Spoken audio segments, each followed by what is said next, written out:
Hey, curious souls. It's Lili Madsen, and today we're talking about something a little mystical, a little magical. Are you secretly a witch? You don't need a black cat or a cauldron to be in touch with your inner witchiness. Sometimes it's all about the vibes. Let's break it down and see if you've got those witchy traits. First off, do you ever just feel things before they happen? You're thinking about someone and they call, or you have a sense about something that turns out to be right. That's your intuition working overtime. Witches are all about being in tune with their instincts and reading the energy around them. That's called witchy intuition, and it's pretty powerful.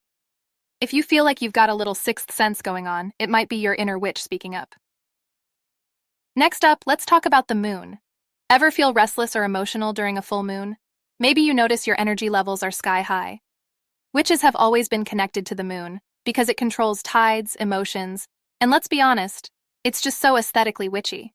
If the moon affects your moods or you love moonlit walks, you might have some lunar witch energy going on.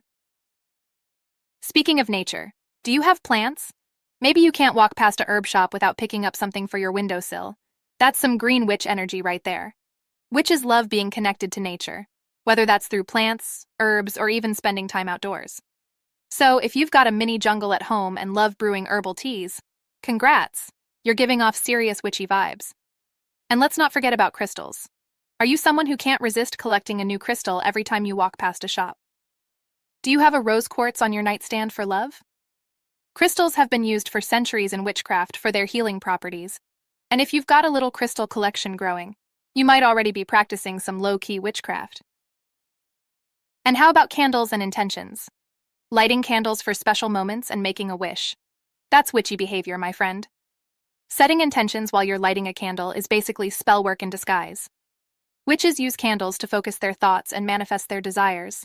So the next time you're setting the mood with some candlelight, know you're adding a little witchy magic to the mix.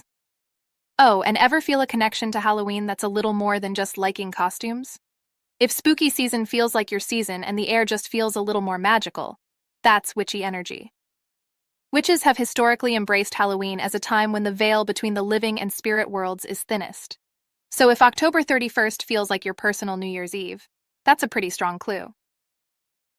So how many of these witchy traits did you tick off?